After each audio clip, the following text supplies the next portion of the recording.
पुणे आणि पिंपरी चिंचवडमध्ये विषारी दारूमुळे मृत्यूचं तांडव पाहायला मिळालं। गेल्या अवघ्या 48 तासात तब्बल 21 जणांचा मृत्यू झाल्याचा संशय व्यक्त होतोय। यामध्ये पिंपरी चिंचवडमधील फुगेवाडी आणि दापोडी परिसरातील 14 तर पुण्यातील हडपसर आणि काळेपडळ परिसरातील 7 नागरिकांचा समावेश आहे। धक्कादायक बाब म्हणजे फुगेवाडी परिसरात अवघ्या 400 मीटर अंतरात काही तासाच्या फरकानं 14 जणांचा मृत्यू झाला। मिथेनॉल युक्त विषारी दारू प्यायल्यानंच हे मृत्यू झाल्याचा संशय व्यक्त केला जात असून या प्रकरणात आता पिंपरी चिंचवड पोलीस आणि राज्य उत्पादन शुल्क विभागाने एकूण 8 जणांना ताब्यात घेतलंय तर 4 आरोपींना अटक केली आहे।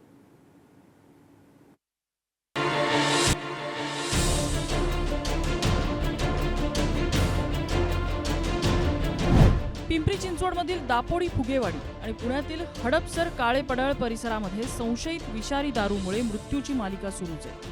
अनेकांची प्रकृती गंभीर असून त्यांच्यावर विविध रुग्णालयात उपचार सुरू आहेत। त्यामुळे मृतांचा आकडा आणखी वाढण्याची भीती व्यक्त केली जाते। विशेष म्हणजे सुरुवातीला पोलिसांनी या सगळ्या मृत्यूची कारणं वेगवेगळी असल्याचा दावा केला होता, मात्र स्थानिक नागरिकांनी सुरुवातीपासूनच हे मृत्यू मिथेनॉल युक्त गावठी दारूमुळे झाल्याचा आरोप केला होता। अखेर नागरिकांच्या दबावानंतर पोलिसांनी सुद्धा या प्रकरणाचा तपास विषारी दारूच्या अँगलने सुरू केला। तपासात धक्कादायक माहिती समोर आली आहे। पुणे ग्रामीण पोलिसांच्या हद्दीतल्या उरुळी कांचन परिसरात राधेश्याम प्रजापती हा हातभट्टी दारू तयार करत होता। ही दारू आरोपी योगेश वानखेडे याच्या मार्फत पुणे आणि पिंपरी चिंचवडमध्ये आणली जात होती। यानंतर खडकी परिसरातील ताळी दारू विक्रेते कल्पेश अग्रवाल यांच्या ठेक्यावर या हातभट्टी दारूमध्ये मिथेनॉल मिसळलं जात होतं आणि त्यानंतर ही विषारी दारू पुण्यातल्या हडपसर काळेपडळ तसंच पिंपरी चिंचवडमधील फुगेवाडी आणि दापोडी या परिसरात किरकोळ विक्रेत्यांमार्फत विकली जात होती। मुख्य आरोपी योगेश वानखेडे स्वतःहून राज्य उत्पादन शुल्क विभागासमोर हजर झाला होता। त्याने दारूमध्ये मिथेनॉल मिसळल्याची कबुली दिल्याचीही माहिती समोर येते। तर या प्रकरणातील मुख्य आरोपी मानला जाणारा कर्नल सिंग विरखा याला सुद्धा पोलिसांनी ताब्यात घेतलंय। या प्रकरणी आतापर्यंत 8 जणांना ताब्यात घेण्यात आलं असून योगेश वानखेडे, राधेश्याम प्रजापती, कर्नल सिंग विरखा आणि गुरुमंगल सिंग या 4 आरोपींना न्यायालयात हजर करण्यात आले। दरम्यान पोलिसांकडून संपूर्ण पुरवठा साखळीचा तपास सुरू असून आणखी काही धक्कादायक खुलासे व्हायची शक्यता व्यक्त केली जाते। जे लोक आता थोडे सिरियस आहेत त्यांना मेडिकल हेल्प देऊन त्यांना वाचवण्याचा प्रयत्न चाललेला आहे। एकूणच घटना ही अत्यंत सिरियस आहे आणि ज्या ठिकाणी हे सगळं तयार झालेलं आहे त्याच्या पाठीमागे कोण कोण आहे हे देखील पोलीस शोधून काढतायत। 8 लोक अटक झाल्यात, अजून काही लोक अटक होऊ शकतात। संपूर्ण ही साखळी जी आहे ती शोधण्याचा प्रयत्न 100% पूर्ण साखळी शोधून आणि त्यांच्यावर अतिशय कडक कारवाई केली जाईल, कारण हा एक प्रकारे ही हत्याच आहे। सर्व विक्टिम्सचे पोस्टमॉर्टम झालेली आहे आणि त्याचे विसरा पण प्रिझर्व करण्यात आलेले आहे। विसरा इमिजिएटली FSL ला पाठवण्यात आलेली आहे। आज संध्याकाळी रात्रीपर्यंत विसराचे रिपोर्ट आल्यावरून स्पष्ट काय कंटेंट त्यामध्ये होता आणि एक्झॅक्टली काय कॉज ऑफ डेथ होता ते समजेल। या प्रकरणात culpable homicide not amounting to murder, poisoning आणि इलिसिट लिकर या कलमाखाली एक गुन्हा आम्ही इथे दाखल करत आहे। फुगेवाडी परिसरात काही इस्मांचा मृत्यू झाल्यावर काल माहिती प्राप्त झाली होती। त्या अनुषंगाने डिटेलमध्ये चौकशी केल्यानंतर काही इस्मांचा विषारी दारूच्या सेवनामुळे मृत्यू झाल्याचे प्रथमदर्शन निष्पन्न झालेले आहे। त्याच्यामध्ये आत्तापर्यंत 7 लोकांचा मृत्यू झालेला आहे आणि 3 इस्मांवर विविध हॉस्पिटलमध्ये उपचार सुरू आहेत। एक्साईज आणि पोलीस विभागाने आत्तापर्यंत 8 आरोपींना ताब्यात घेतलेला आहे आणि या घटनेचा पुढील तपास सुरू आहे। विषारी दारूच्या प्रकरणावर प्रश्नचिन्ह रोखलं गेलं तरी सुरुवातीला या प्रकरणात नैसर्गिक मृत्यूचा अँगल समोर आला होता, मात्र नातेवाईकांनी त्यावर तीव्र आक्षेप घेतला। या सगळ्या प्रकरणानंतर परिसरात वाढलेल्या विषारी दारूच्या गुत्त्यांना वरदहस्त कुणाचा होता हाही प्रश्न उपस्थित झालाय। अशा प्रकारे कोणत्याही प्रकरणामध्ये दारू प्राशन करून किंवा विषारी दारू मृत्यू झाला आहे यासंबंधी कोणत्याही प्रकारची थेट किंवा कोणत्याही प्रकारचा जबाब आमच्यासमोर आलेला नाहीये। वेगवेगळ्या घटना आहेत, वेगवेगळ्या घटनेमध्ये नातेवाईकडून आलेले वेगवेगळे कारण आहेत। तरी यासंबंधी प्राथमिक स्तरावर जे नातेवाईकांनी जबाब आम्हाला दिलेले आहेत या संबंधाने आम्ही प्राथमिक जबाब नोंदवलेले आहेत। त्यानंतर आम्ही यासंबंधी डिटेल आणि सखोल चौकशी करणार आहोत। मृत्यू म्हणजे दारूमुळे झाले सर, कारण नैसर्गिक 1 होईल 2 होईल, 10-10, 11-11, 12-12 नाही होणार आणि सगळ्यांच्या तोंडातनं फेस आलाय। व्हेंटिलेटरवर डायरेक्ट अर्ध्या तासात व्हेंटिलेटरवर आणि 3-4 तास ठेवल्यानंतर मग डायरेक्ट मृत्यू घोषित करायला। दारू प्यायल्यानंतर त्यांच्या तोंडातनं फेस यायला लागलं होतं कंटिन्यू, तेच सेम मृत्यू झाला त्यांचा. पहिले पण दारू पिणारे मेलेले, पण कंटिन्यू नाही मेल्यामुळं हे कळलं नाही. कधी आज एक गेलं, परवा दिवशी 2 गेलं, असं झाल्यानंतर कळलं नाही. आता कंटिन्यू 5-6 जण, 6 जण, 8 जण गेल्यामुळं हे कळलं की दारूमुळेच झालं. काही तासातच आणखी मृत्यूंची माहिती समोर यायला लागली. बाबा शेख, आनंद देसाई, आनंद निकाळजे यांच्यासह आणखी काही जणांचा मृत्यू झाला, तर अनेकांची प्रकृती गंभीर झाल्यानंतर त्यांना YCM, मेडीपॉइंट, औंध इतर रुग्णालयात दाखल करण्यात आलं. स्थानिक नागरिकांनी उघडपणे आरोप केला, या परिसरामध्ये विकल्या जाणाऱ्या गावठी विषारी दारूमुळेच हे मृत्यू झाले.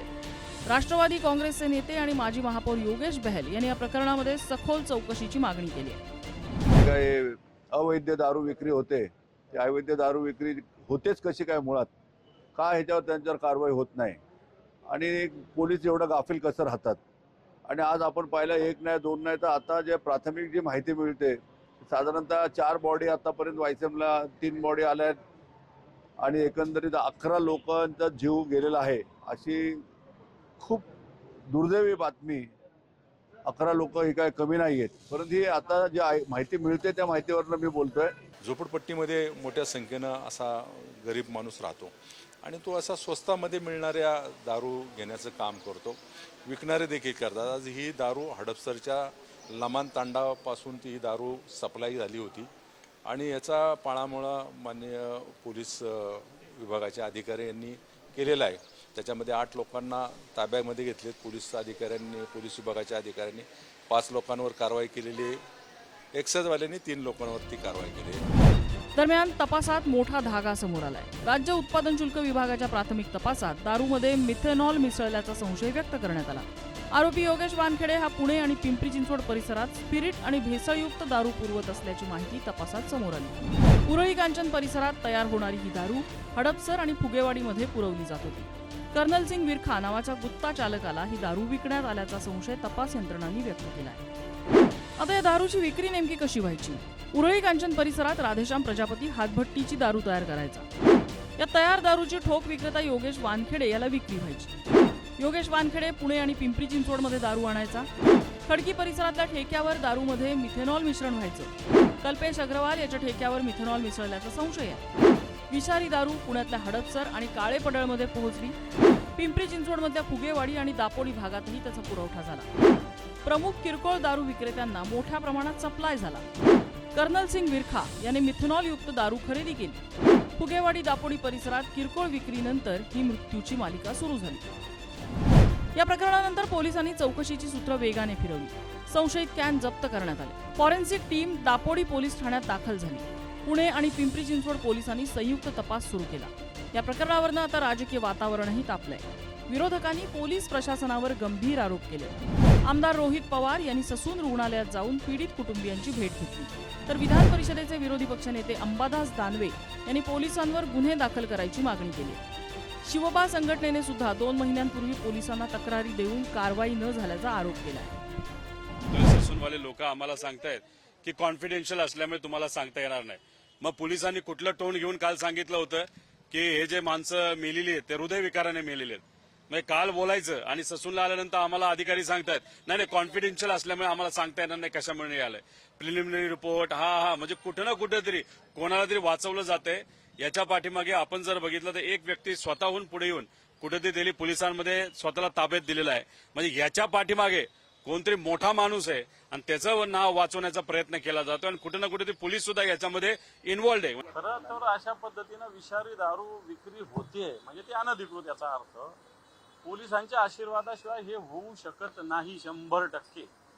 आणि म्हणून जर पोलिसांच्या आशीर्वादानं विषारू दारू विकल्या जात असेल आणि या लोकांचा जीव घेतला जात असेल तर संबंधित पोलीस स्टेशनचे जे कोणी अधिकारी आहे यांच्यावर 302चा गुन्हा दाखल झाला पाहिजे. नुसता बनवणारा विषारी दारू गुन्हेगार नाही, याच्यात पोलीस सुद्धा जबाबदार आहे. म्हणून संबंधित पोलीस स्टेशनच्या अधिकाऱ्यावर सुद्धा गुन्हे दाखल झाले पाहिजे. पुण्यामध्ये विषारी दारू पिल्यामुळे काल 13 लोकांचे मृत्यू झाले. आजची आकडेवारी अजून काही वेगळी आहे. आरोग्य प्रशासन मात्र नेमकी आकडेवारी किती हे जाहीर करायला तयार नाही. दारू, अंमली पदार्थ, त्यामुळे या सगळ्यांवर आपण बोलावं किंवा याची खरंच प्रतिबंधात्मक कृती कारवाई करावी असं आपल्याला वाटत नाही. दरम्यान या प्रकरणात मृताचा आकडा वाढत गेल्याने फुगेवाडी परिसरात भीतीचं वातावरण निर्माण झालंय. एकाच गावातील अनेक नागरिकांचा मृत्यू झाल्यानं स्मशानभूमीत अंत्यसंस्कारासाठी जागाही कमी पडत असल्याचं दुर्दैवी चित्र होतं. आता पोस्टमॉर्टम आणि फॉरेन्सिक अहवालानंतरच या सर्व मृत्यूमागचं नेमकं कारण स्पष्ट होईल.